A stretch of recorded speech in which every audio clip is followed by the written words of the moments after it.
On a habillé le mensonge, de façon à ce que les gens croient que démocratiquement, on a fait avancer les choses. Mais c'est pas vrai. Là, ce que vous citez, c'est des contrôles qui ont été faits sur ces élus qui continuent à dépenser l'argent public n'importe comment. Parce que là, j'ai mis 3 exemples, vous les avez dans le livre, mais il y en a plein d'autres. Ah oui, il y en a plein d'autres. Il y en a en pagaille.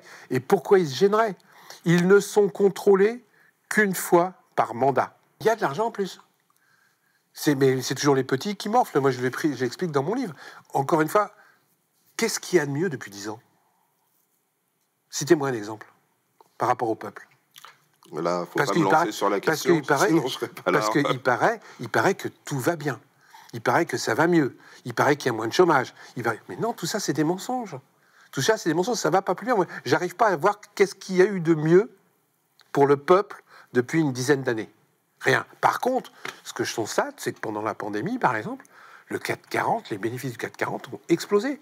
Je constate que la plupart des grands trusts et des grands patrons ont fait des bénéfices en 2020, 2021, 2023 énormes. Où sont les miettes pour le peuple?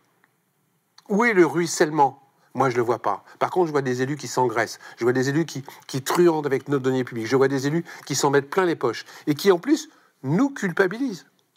C'est-à-dire que si ça va mal, c'est de notre faute. C'est parce qu'il y a des feignants. Tous les élus ne sont pas pourris.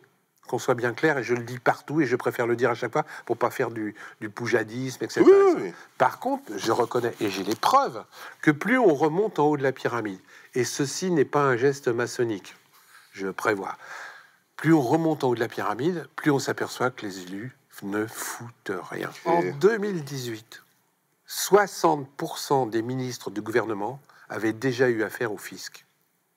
60% des membres du gouvernement Macron avaient déjà eu affaire au fisc. Ça vous pose pas problème? Des gens qui nous gouvernent? Moi, ça me pose problème. Et ce que je vous dis est factuel. C'est ça qui m'énerve, parce que sur les élus, il n'y a pas de réel contrôle. Par contre, sur les salariés, va essayer d'un petit peu truander aujourd'hui. Va te tromper sur ta déclaration de revenus. Comme tout est croisé dans les fichiers maintenant, tu peux quasiment même plus bouger un ongle sans avoir le fisc qui te tombe dessus. Aujourd'hui, quand tu es condamné en tant qu'élu, je le dis, c'est plus une circonstance atténuante qu'une circonstance aggravante. Ça devrait être le contraire. Pourquoi ces gens-là se servent alors quand tu es élu, normalement, tu dois juste servir et pas te servir. Or, de plus en plus d'élus en France, et je pèse mes mots, se servent.